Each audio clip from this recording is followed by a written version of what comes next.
Então vamos falar com clareza sobre a situação da política no Brasil e como que ela funciona. E vocês podem tomar a conclusão de vocês. Nós, nós entendemos que em toda a luta existem dois lados, né? O lado esquerdo e o lado direito. Só que no Brasil nós temos também a torcida, né? Nós temos a população. O que acontece é que a população não faz ideia das coisas que são feitas pelos seus representantes em Brasília. Ali em Brasília é local de juízes, advogados, pessoas com formações, pessoas que às vezes surgiram na internet com uma ideia que foi abraçada pela população e muitas vezes essa ideia foi programada, tá?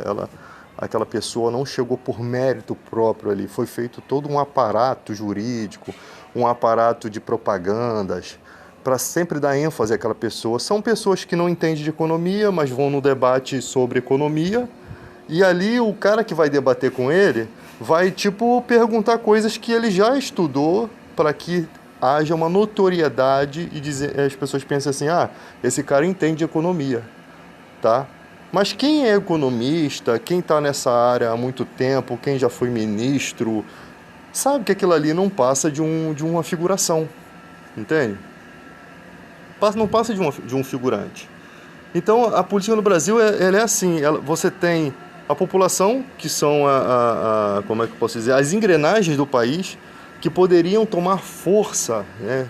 que é a multidão que poderia ter forças, mas não entende as coisas que acontecem lá nos poderes, tá? E uma estratégia política se eu não posso contra a verdade, contra a verdade absoluta, eu vou tentar jogar pedra nessa verdade. De alguma forma eu vou tentar fazer com que as pessoas pensem que essa verdade ela não é transparente, que não é uma verdade verdadeira. Afinal, eu tenho um público que não conhece muito bem a verdade, então eles não sabem o que é verdade, então eu posso ali entulhar os poços da verdade, né? Existe um poço com águas limpas, transparentes, e eu posso entulhar aqueles poços com objetivos, com algumas ferramentas que eu tenho para poder mostrar para aquelas pessoas uma mentira que pareça com a verdade. É exatamente isso que acontece no Brasil. As pessoas abraçam, se agarram a uma mentira como se ela fosse uma verdade absoluta. Quando você vai levar aquilo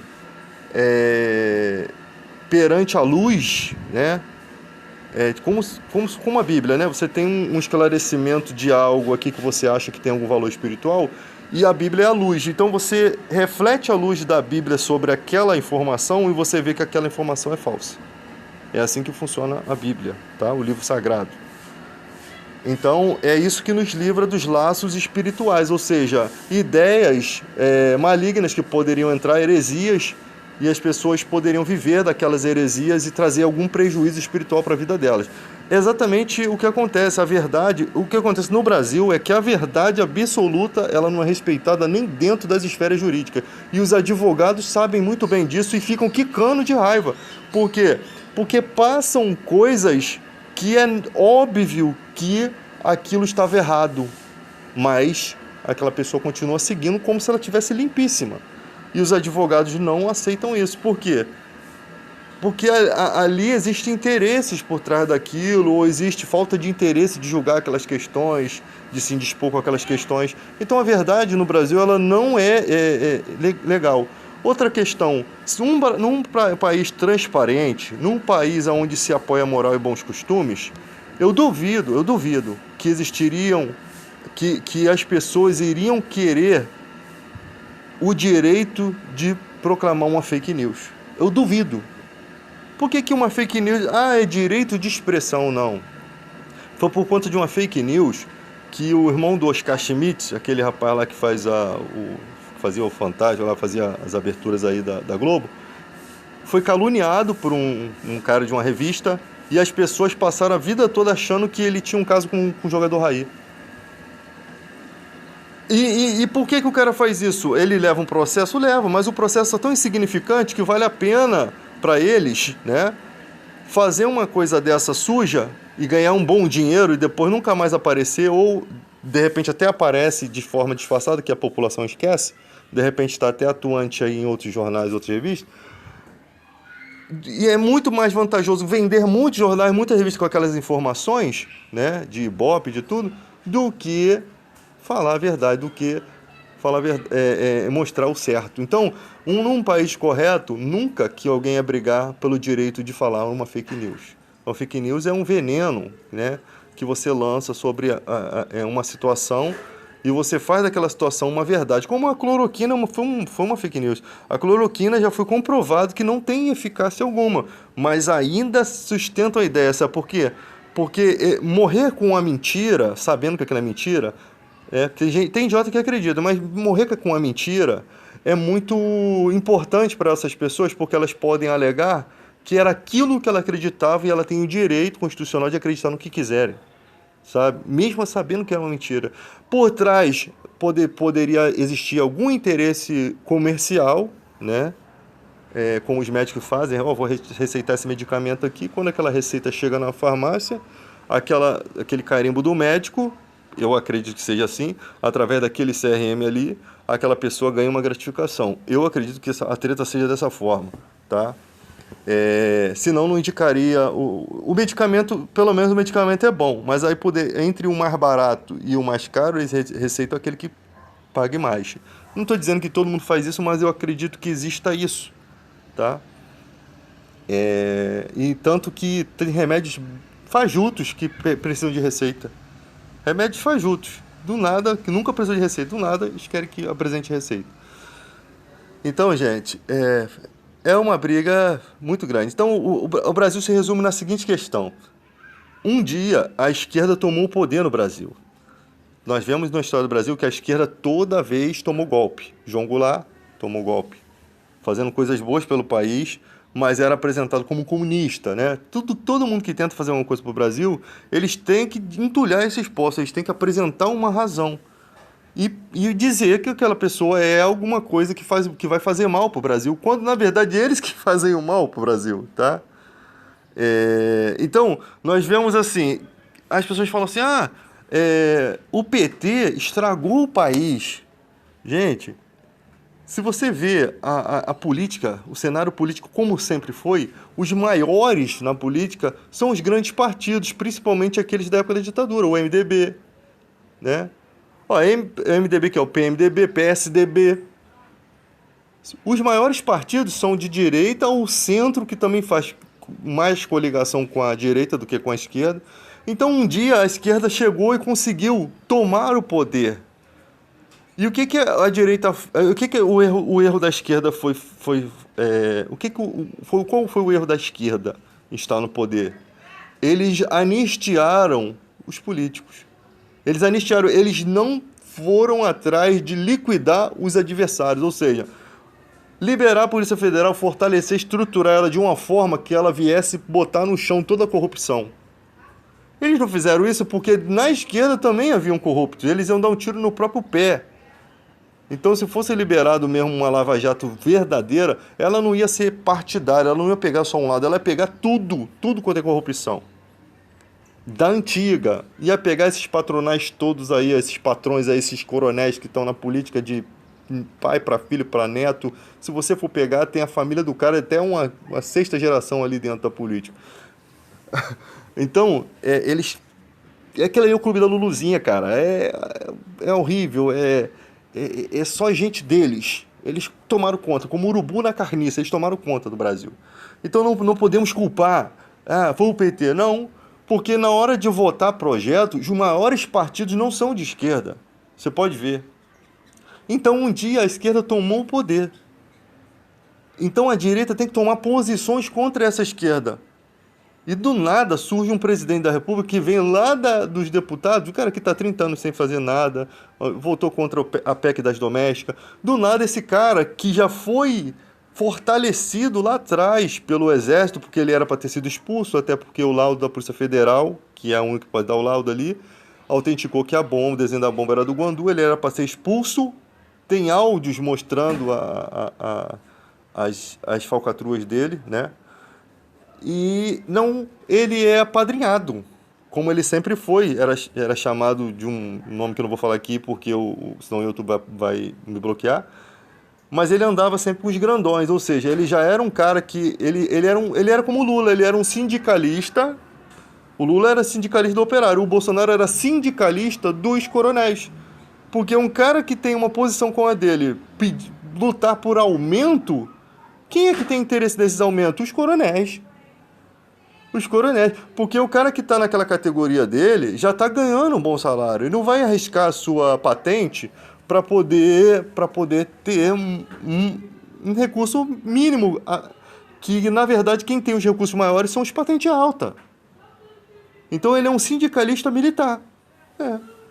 E ele se torna um presidente. Ele chega na presidência da mesma forma que o Lula. O Lula, sindicalista, um cara lá de baixo que não tinha estudo e tal, e vem sendo apadrinhado por gente que não vale nada. Como se fosse um monte Já viu aquela barragem lá, que saiu aquela barragem e foi levando um monte de coisa? Como se esses dois estivessem na ponta da barragem e aquela barragem cheia de detritos levassem eles até o poder. Foi assim, para que eles lutassem lá. É um mocinho da esquerda e um mocinho da direita, quando na verdade não há mocinho ali. Porque por trás deles tem uma sujeirada imensa para eles chegarem ali.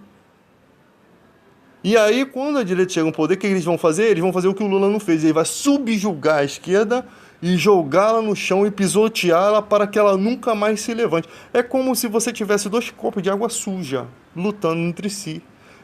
E você tem um copo de água um pouquinho suja e limpa, que é um copinho daquele de cachaça menorzinho, que é oposição àquilo ali tudo, sabe? É a oposição que está mais ligada à esquerda, mas é um copinho de cachaça.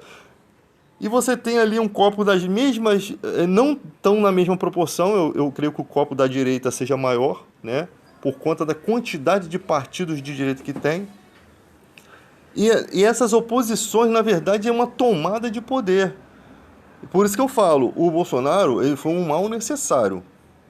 Por quê? Porque ele chega no poder desrespeitando tudo, tá? Eu não vou falar que o governo dele tem coisas só ruins, não. Tem coisas boas também que atrapalham a esquerda, mas tem muita coisa estranha, porque é um cara que não tem papa na língua, um cara que não é com ninguém, irmão. Ele, tipo assim...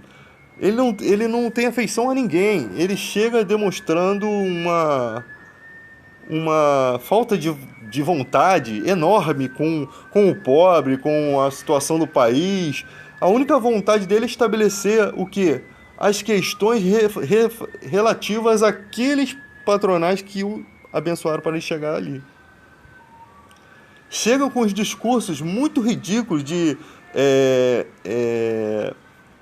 auto de resistência para que numa manifestação o policial atire sem ter problema, ou seja, é uma ditadura disfarçada, ou seja, não vai ter investigação, não vai ter nada, você está em época de guerra, você vai fazer o que você tem que fazer e ninguém vai te punir, anistia para você, sabe? Com alguns propósitos de tomada, assim, terríveis. Isso acaba testando a nossa democracia, tá? E atropelando tudo, porque eu não sei, cara, qual vai ser o desenrolar dessa história. Eu não sei, porque para você, um presidente tem tantas proteções, tá? Mas eu não sei agora quando está no cargo. Mas depois do cargo, eu não sei se ele vai ter tantas proteções. E ele tem a família dele toda para se preocupar, tá? Então, você tem o guarda da Constituição, que é o judiciário. Você vê uns canais no YouTube que tem lá os 11 do Supremo, né? E eles vão falando de como os caras chegaram no poder. Cara, todos os juízes chegam no poder por meio de presidente. Então você falar que foi o Lula que botou ele lá por interesses do Lula e tal, pode até ser que o cara tenha uma afeição por aquele que o patrocinou lá atrás. Pode sim, mas isso daí pode acontecer de direita ou esquerda, gente. Não vamos ser ignorantes. Mas quando eles colocam que foi o PT que colocou eles lá, eles querem dizer para a sociedade, que a sociedade não entende isso, que se os caras estão lá porque o presidente botou, eles vão defender o presidente. É nitidamente a mensagem para uma quantidade de pessoas, para o quantitativo, né? Uma quantidade de pessoa enorme que não entende política, que não entende que também os juízes de direito são colocados lá, indicados pelo presidente. É essa mensagem que ele traz para a população, porque ele sabe que a população não entende. Nós não tínhamos informática, nós não tínhamos, nós viemos a ter computador na década de 90 para cá, gente, ou dos anos 90 para cá, ou 2000, alguma coisa desse sentido, que nós começamos. A pessoa tirava foto do ovo, botava no Orkut. A pessoa não tinha noção de como isso ia ser uma revolução, gente. Não tinha noção. Hoje em dia nós conseguimos nos comunicar e mesmo assim a nossa comunicação ainda sai distorcida. Você imagina o quanto nós fomos manipulados pelas mídias sociais da época, né? TV, rádio. Como que eles nos manipularam? Só que agora todo mundo ganhou voz, ou seja, existe aquela pessoa do povo que não vai dar o braço a torcer, irmão. Existe aquela galera que já está revoltada, que não troca a sua ética por apoio político, tá? Ela vai falar a verdade. Então, existe uma quantidade enorme de pessoas, ou seja, o poder mudou de mão. O poder está na mão do povo. Se o povo estudar, se o povo tiver pessoas de boa fé, antigamente uma pessoa de boa fé morria. Vai um cara lá lutar pelos interesses da Amazônia, lá, da preservação, morria. Hoje em dia eles vão ter que matar muita gente. Então eles estão desesperados porque eles precisam tomar o poder. E para tomar o poder eles têm que arrancar o judiciário dali. Aí você tem uma coisa que nunca aconteceu na história e vocês não pensam nisso. Um monte de tanque fumacento que podia estar matando o mosquito da dengue. Cerca num dia. Nunca aconteceu isso para entregar uma coisa para o Bolsonaro. Ou seja, você vê uma liberdade nas Forças Armadas. Todas as esferas têm liberdade, né? Você tem a OMS, que designa as questões de vacina, mas cada médico tem condição de receitar o que quiser, o que achar. Tem uma liberdade que não era para ter. Aí o cara faz uma nebulização de cloroquina, mata e não é responsabilizado. Aí você tem no exército, tem um monte de coronéis que tem tanques velhos, que tem...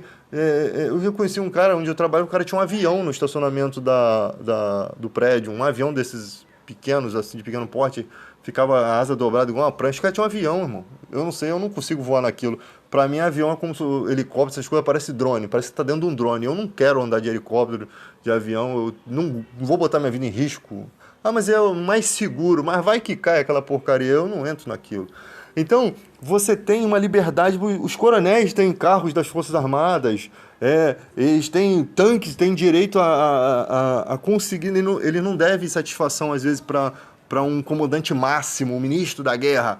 Não, eles simplesmente vão lá, levam os tanques mais antigos, porque os mais modernos não vão levar, de jeito nenhum, né? Porque senão vai dar ruim na visão internacional, na visão de mídia. A mídia vai jogar isso para o alto, vai ganhar muito ibope dinheiro com isso. E na visão internacional fica ruim, mostra que é uma bagunça. Aí os caras levam aqueles tanques fumacento, mas é uma afronta, de qualquer forma é uma afronta. Juntando isso com as coisas que o outro bolsonarista ali fala para o judiciário, porque a liberdade de expressão não significa que você possa ameaçar as pessoas. Principalmente se tratando de pessoas que não são qualquer pessoa. São juízes, são pessoas estudadas, são pessoas magistradas, estão acima dos magistrados como sendo professores de universidade. Eles não chegam ali só por nomeação, não, gente. Ah, você é advogado, vai se tornar juiz. Pode ser que um ou outro aconteça isso, mas o cara tem uma bagagem, o cara é sabatinado para saber. Ele não chega ali de paraquedas, gente. Ele tem uma inteligência para estar ali, tá? Não é como esse juiz aí que fala tudo errado, não. Os nova-iorquines, entende? Então, os caras chegam ali com bagagem, até o Aras mesmo. Eu não entendo como o Aras, ele é um cara tão inteligente, pelo menos pelo currículo dele, se for verdade tudo aquilo que está no currículo. O cara deu aula em faculdade. Eu não entendo como que o cara lava tanta roupa suja, mas cada um tem os seus, né? Cada um tem os seus. Então, quando você quer denegrir a imagem do Supremo, você vai pegar questões estranhas. Por exemplo, foi uma questão estranha de um juiz que de repente suspendeu uma lei e um cara que era do narcotráfico foi solto e um monte de bandidos foram soltos. É uma coisa estranha. Aí eles pegam aquela coisa que a gente não sabe o que aconteceu, que pode ter sido uma ameaça ao juiz, e todos os juízes sabem que pode acontecer isso, o cara suspende a caráter provisório, aquilo ali, aquele cara vai embora e depois volta tudo de novo, porque senão é matar a família do cara. Isso pode acontecer? Eu acredito que sim. Tá? Eu acho que qualquer um na situação dele poderia fazer o mesmo. Tá? Então a gente não sabe o que está por trás dos bastidores ali. Mas aí aquilo ali é uma ferramenta suficiente para que você possa dizer que o judiciário não vale nada. Sabe, você pega uma perninha e você faz daquilo um calvário para aquela instituição. Só que os caras são o guarda da Constituição. Se eles conseguirem derrubar a guarda da Constituição, eles vão fazer o que eles sempre fazem, ferir a Constituição, cagar na Constituição, é o que fazem, tá? Todos os dias, que sempre fazem, porque as leis da política são diferentes.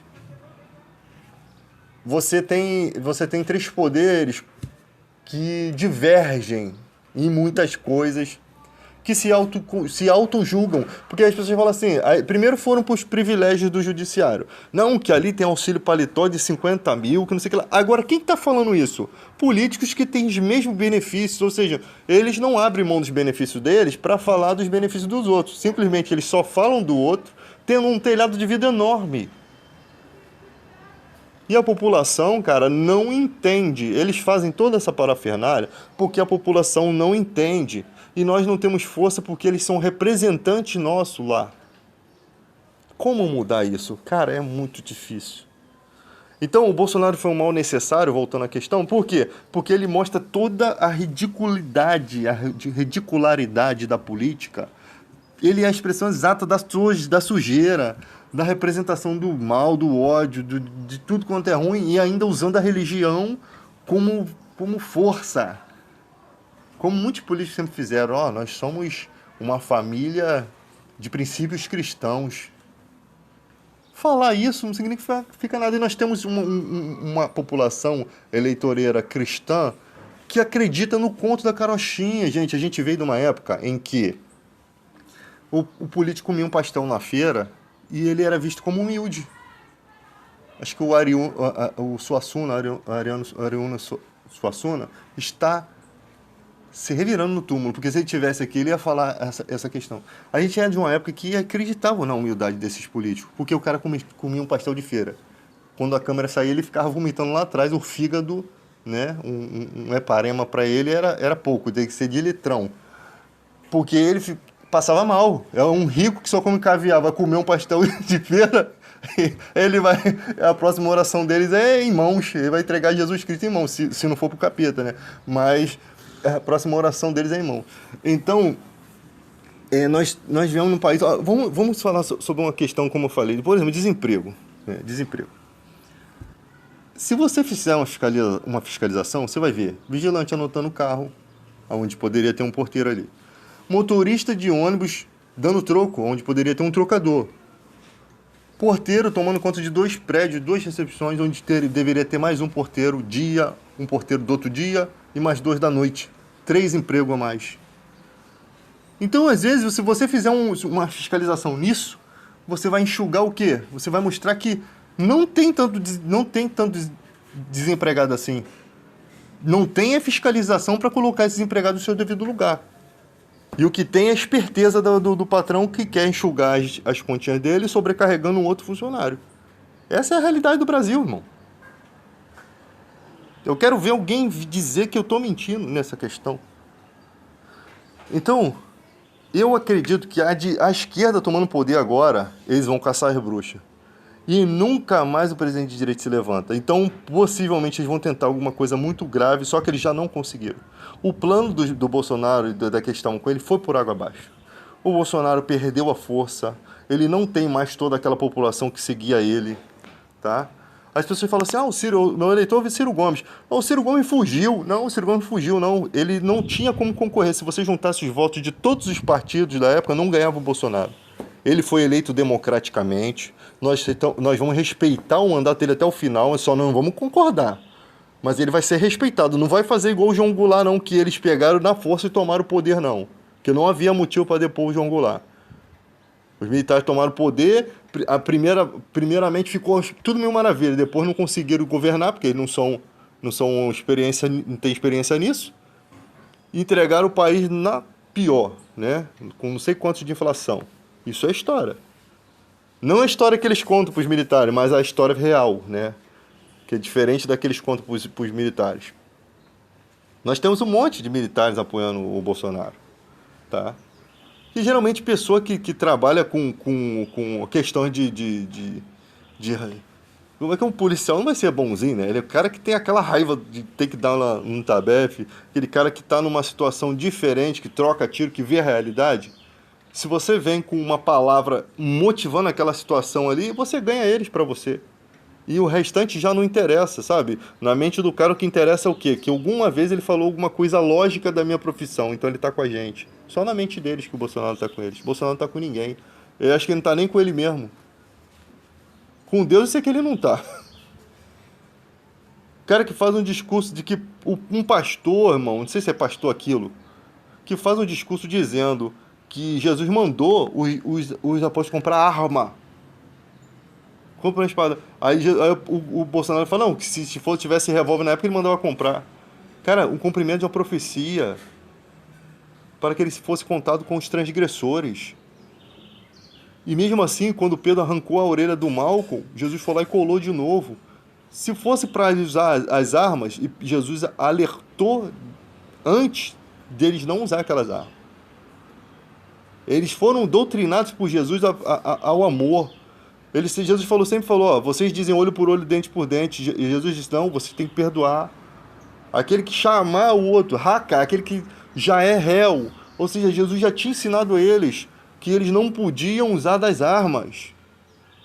Pedro não estava bobo ali, mas ele arranca a espada e corta. Se fosse para aquela arma ser utilizada, Jesus não colaria a orelha, não. É isso mesmo, Pedro, fez certo. Arrancou o tampão do lado do cara. Então, um cara que coloca e conheceres a verdade vos libertará, como sendo a verdade ele e a mentira o PT. Cara, e a igreja abraçando isso é ridículo. O pastor aí da igreja presbiteriana, que é dos direitos humanos, que começa a falar isso, você falou isso muito tarde, meu irmão. Você começou a falar disso muito tarde. Eu já estou falando isso desde o primeiro dia que o Bolsonaro colocou os pés na presidência. Antes mesmo de colocar os pés na presidente, quando começou a campanha, eu já falava disso. Os pastores que estão contra o Bolsonaro demoraram muito a falar. Eu acho que o único pastor que falou na mesma época que eu foi aquele que se apresentou em público num palco, que ele fala diante da plateia que o cara defende o ódio e um monte de coisa e as pessoas começam a vaiar o cara. Foi o único pastor que eu vi na internet da minha época. O que eu vi foi um monte de canal do YouTube profetizando que o Bolsonaro ia levar tantos tiros, que não ia ser assim, que não acontece nada e o povo fica lá no canal ainda, sabendo que profecia não pode falhar, tá? Então, é ridículo. Esse povo, eu estou entalado até a garganta aqui, ó. E daí é o povo da igreja. Tudo puxando o saco. A igreja aqui, a Batista, como é que é essa igreja de jovem? Já me convidaram, eu não entro. Igreja bolsonarista eu não entro, não boto meus pés. Posso até ir por questão de família, assim, mas eu não faço parte. Tá? Pregam bem, ajudam bem na parte espiritual. Eu entendo isso, não sou idiota para dizer que eles não fazem um trabalho. Fazem. Mas se apoia o Bolsonaro, irmão, pode jogar a Bíblia fora. Não está sabendo ler a Bíblia. Pelos frutos se conhece uma árvore. A árvore boa não dá maus frutos, irmão. E nem árvore ruim, bons frutos. Tá nítido, tá expresso. Como os caras falam, os caras não sabem ver o diabo nem se ele pintasse aqui na frente do cara. E é essa a história do nosso país.